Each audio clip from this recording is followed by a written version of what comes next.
You know, if there's one question I get asked more than any other, more even than can you cry underwater, that question would have to be, Mark, is an Agfa Isolette 4.5 a paragon of post-war potential and the only tool you need as an overseas travel camera, or will all those analog annoyances inherent in a device from the 1940s just combine to destroy your decisive moment? Well, today we're going to try and answer that question.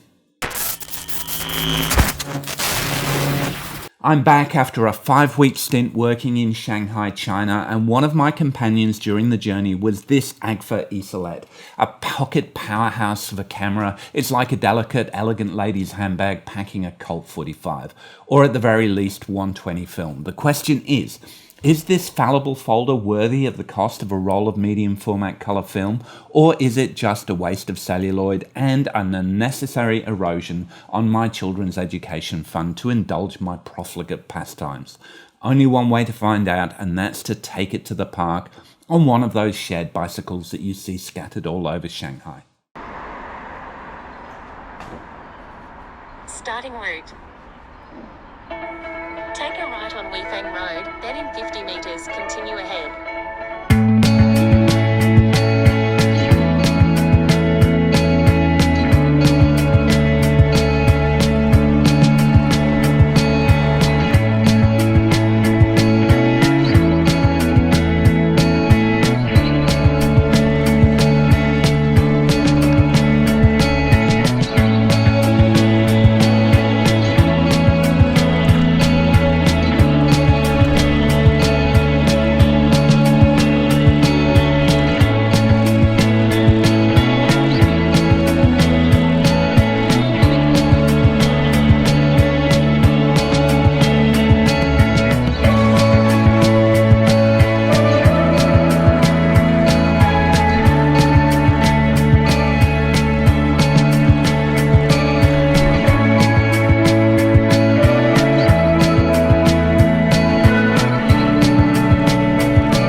Well, I'm here, Centenary Park. Now, we have 2 Centenary Parks in Perth, but none of them can quite match the scope and scale of Shanghai's Century Park. After that brisk and bracing bike ride down Century Avenue, I found myself in the centre of an urban oasis, or at the very least a metropolitan mudhole, populated not with wildebeest or antelope, but with Shanghai locals, out to enjoy a morning walk or some Tai Chi to help start the weekend. This is the first of 2 parks in this video, and this is the newer, at least in terms of its overall history. The one we'll be looking at next is both old and new, kind of like the latest series of Doctor Who. But let's not spoil the suspense yet. Instead, let's just feast our eyes on the wonder that is the largest metropolitan park in Shanghai, built between 1996 and 2000 by UK environmental consultancy LUC, and now a respite in the Pudong area for those who are just tired of shopping in the concrete forest of shopping malls. But I digress. For the rest, you can read the Wikipedia entry. I came with gold. 2 rolls of Kodak gold to be precise, just as precious as the metal stuff, and with only an hour before I had to check out of where I was staying, the stuff was asking to be burned through like a pyromaniac's party favour.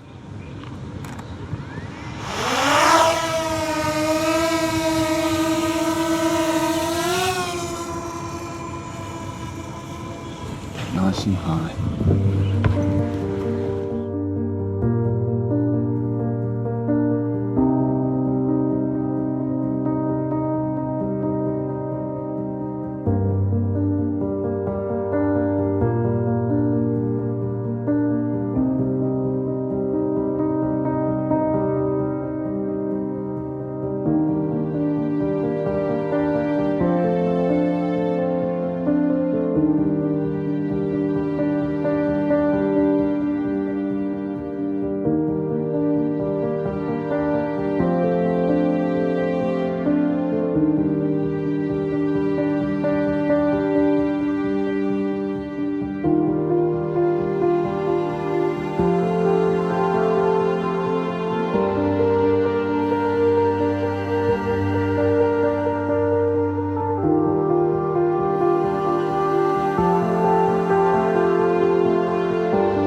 we need something with the curve of the bridge in it.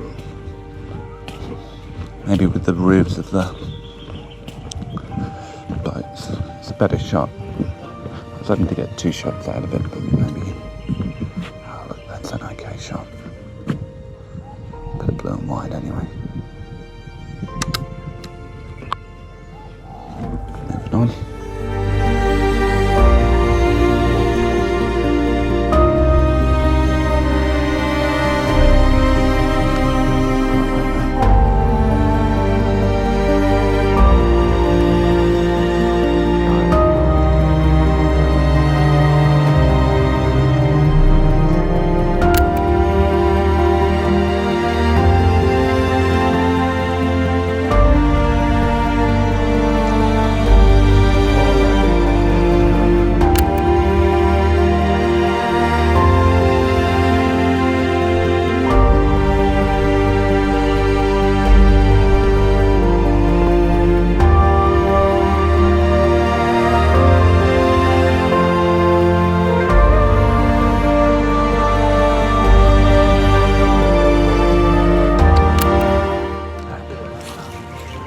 Sneaky.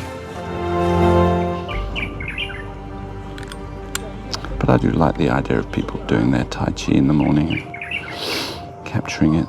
This is my Tai Chi.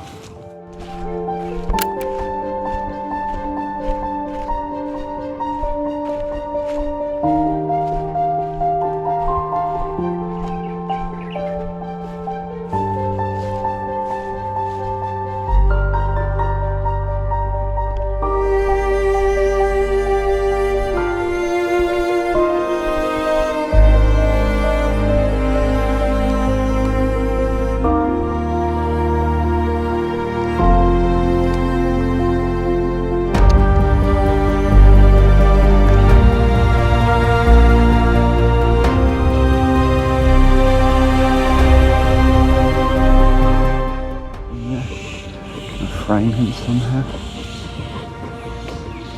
That might be an okay shot. Okay. I'm gonna go f5.6 here. It's got a bit darker, definitely shade. I might even blur it a tiny bit more.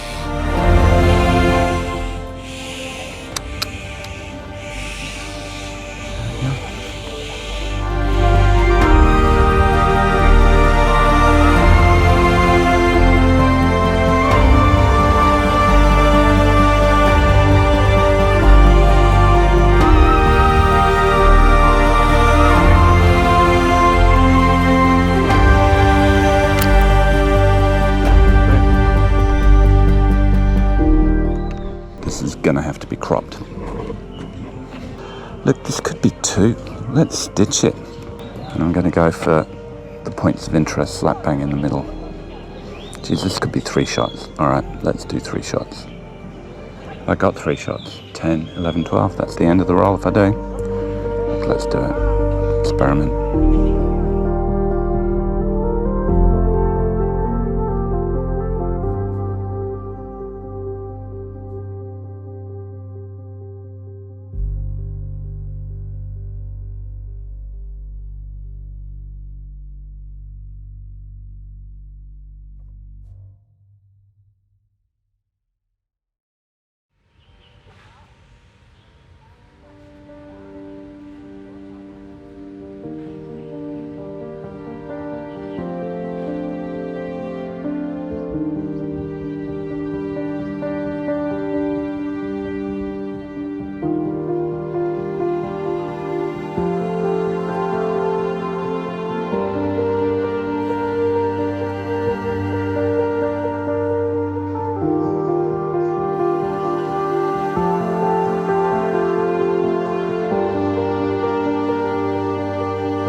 And the first thing I'm going to try and get is that stroller. Not in the shade, but maybe side lit.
Seems to keep going round, but I'll start it at 1 meter. 1 meter is about 3 feet. It's possibly about right.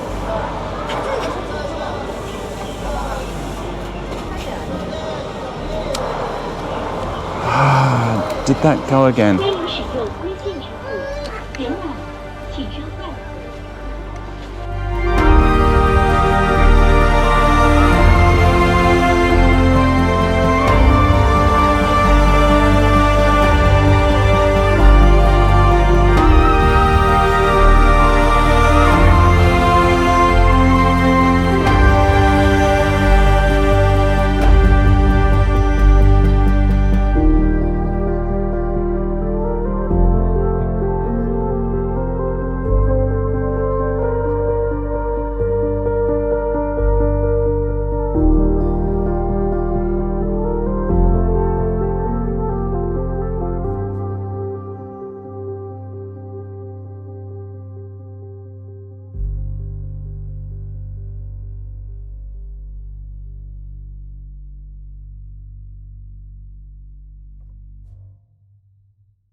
Well, that was an ignominious end to our first outing with the Agfa Isolette. But this is a warts and all channel, and as wonderful as Kodak Gold is, I'm not going to gild the experience by making out that it was an easy session.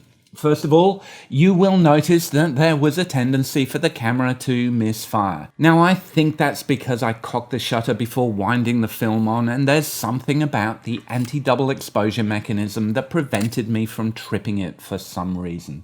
I can't seem to be able to reproduce that without film in the camera, so that's just something that I have to keep an eye out for. But look, it cost me several shots here, as you can see, each empty frame silently rebuking me for my poor technique. And to be honest, it threw me, so I forgot on the last couple of frames that I was focused only 1 meter away rather than at infinity. Ah well, first lesson learned about this camera is to get your technique down before wasting frames on it. I do think that there are rewards to be had though, once you've been trained into its unique way of working. The Agfa Isolette was a series of folding medium format cameras for 120 film from 1937 to 1960. This particular version is an Isolette 4.5, distinguishable by its Solinar or Aperture f4.5 lens. This is the Solinar version with a compo rapid shutter mechanism that goes from 1 second to 500th of a second and has both bulb and T modes. I did wonder if perhaps that T function was what was messing things up. Its purpose is for when you're in bulb mode. You trip the shutter, flick it to T, and the shutter remains open until you flick the switch back again. It's an extra fiddly step for a function that I'll never likely need. But who knows, you saw me trying to wrangle my glasses, the camera, my GoPro, all of that, and I only have two hands, so yes, something's gonna go wrong.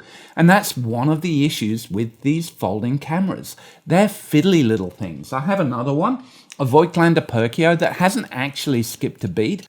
This one was picked up from an op shop and it came with a stiff focusing ring that I got repaired, and it's still really stiff, but at least now movable, if you don't mind losing the first few layers of skin every time you try to focus on infinity. Look, I'm not going to make any direct comparisons in this video. I'll save that for another time, but let's look at this Isolette on its own merits. Firstly, as I said, Agfa made several of these models over the years, and other than slight variations in lens and shutter, they do seem pretty similar. This one is one of the older ones, and the Solinar lens is reputed to be the finest of all the lenses, followed by the Apertar and the Agnar, although I don't think there's a huge amount of difference really. The Solinar is a 4-element lens compared to the others 3. Does it make much of a difference? Probably not 75 years later, though I'm going to plagiarize a Flickr post that I'll also link to down in the comments below, just to show that there were some slight differences, particularly at the wider apertures. The Solinar seems sharper, though it's also worth noting that this is only an f4.5 lens, so not a low light beast either. Otherwise, and the dodgy double exposure prevention mode aside, this is a fairly simple camera. You have to manually focus based on estimation. You have to wait until the Isolette 3 that came along after this one to get an uncoupled rangefinder. Exposure is set on the lens barrel, both for aperture and shutter, since this is a leaf shutter. Look, I'd love to say that the leaf shutter mitigates against camera shake, but while leaf shutters are literally less clunky than focal plane shutters, it's kind of an awkward camera to hold. And I did find myself with a few blurry shots, as you'll see later on. Another useful site, Certo6, actually had a lot of information on these folding cameras. The Agfa wasn't the premium folder, and the bellows often suffer from light leaks, although that hasn't plagued this particular copy. Honestly, it's a great travel camera, not because it's quick and easy to use, but because it's tiny for its film size, and it just takes great pictures. Okay, maybe these aren't the best examples, but I was in China for 5 weeks, so the Isolette did get a bit of use. After giving it a quick look over and making sure that the focus ring was at least movable, if not the buttery smooth experience that it probably was 75 years ago, it was time to load some film into it. This time I decided for a roll of black and white. The loading process is both simple and complicated. The latch on the side opens the camera and you need to move the empty spool to the take-up position.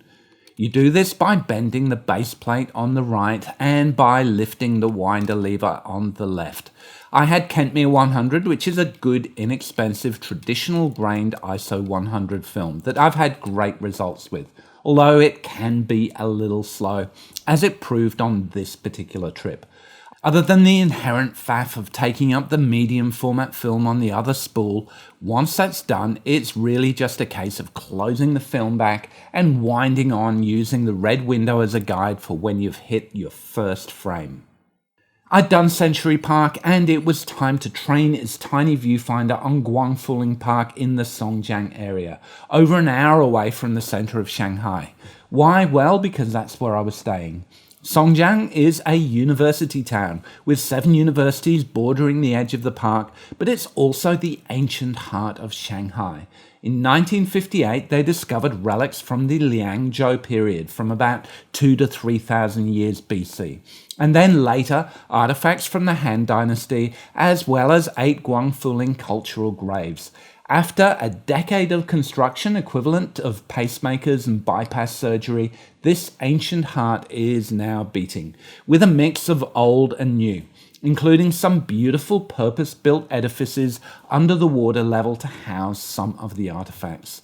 Of course, I was too cheap to actually see any of that, and they're best witnessed from the Hilton across from the lake anyway. So skirting the periphery, how did this relic manage with this relic to record the relics of Shanghai's Neolithic past?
So I came, I saw, and I recorded 2 Shanghai Parks with this little Agfa Isolette 4.5. Was it a fun experience? Not particularly. You'll notice that I wasn't wearing my glasses for most of these photo walks. The fact is that you can't have any distance between you and that tiny viewfinder if you want to be able to squint through it to frame your subject. You saw how long it would take me to frame and take a picture, and that's when it actually worked. Having the shutter misfire if it's cocked before winding the film on was a costly annoyance and a weird idiosyncrasy that I have not been able to replicate without filming the camera. But it cost me some shots until it trained me into its own way of thinking. I think though that you'd have to be using this camera on a daily basis and for a while for it to feel natural in your hand. Though even then, with its stiff and tiny dials and levers, I can't honestly imagine it ever feeling like an extension of yourself. It's just too physically cumbersome, too awkward, and with those leather bellows, probably a bit too delicate for the clumsy likes of me. So then it just comes down to how enjoyable the physical experience of using it is. And to be honest, for me, it doesn't add a serve of fun to the photo making experience. Instead, it's just an extra dollop of complexity for my already tired brain to wrap around. That said, there are 2 things that I absolutely can't complain about, and that's the quality of the images and the physical size of the thing. Folded up, it's actually small enough to fit into a jacket pocket, if not the back pocket of my jeans, despite my boniest of bony asses. Having a medium format film camera that's actually thinner than this supposedly compact 35mm camera that I had brought with me made me forgive those niggling usability quirks. The fact is, too, that it can take some really good shots.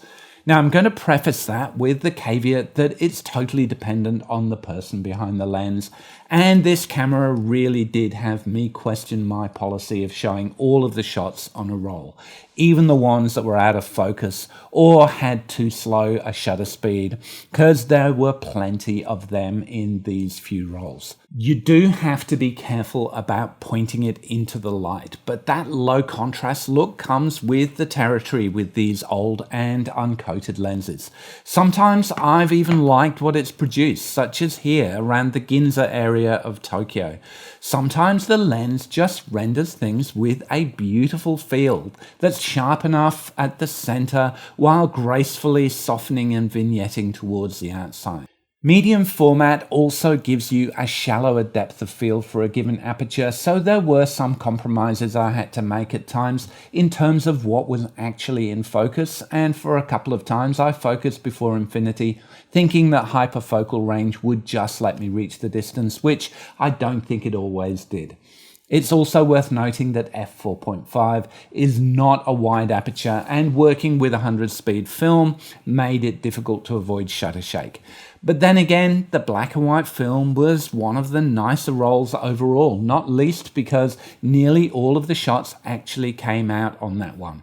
In fact, I've had some good results with black and white with this camera in the past, particularly when shot wide open, where the slight softness and vignetting around the edge draws your eye into the sharper center. And where it's sharp, it's plenty sharp. I think to really do this camera justice, a sturdy tripod and a remote shutter release with the aperture stopped down could take you to where you need to be for landscapes. Medium format seems to be a bit more resilient to diffraction with smaller apertures as well, and this actually stops down to f22. So I can imagine that using this with fast film or pushing it a bit would yield some nice sharp results. If I'm to pick a top 6 from the 4 rolls of film, then I think the Guangfulin Park photos win out, simply because there's really nothing very distinctive about Century Park that isn't best captured by the drone, other than maybe a couple of mildly interesting vignettes of people and the theme park. I did like that lonely stroller. The black and white photos definitely provided some favourites, including that 2001 space sperm monolith, although the signage did actually argue it was some kind of bone needle thing. I think the visible detail and the cracks there, as well as the texture of the vines on the wall here, show off just how capable the Solinar lens could be. But really, that's all I salvaged from this particular outing with the Agfa Isolette. And perhaps that's the best way to conclude this video. The Agfa Isolette is a capable camera. It's just one that requires deliberation and patience to get the most out of it. Two qualities I lack in abundance, and perhaps I just need to let it train me to be a better photographer and all-round more competent and self-actualized person. Later.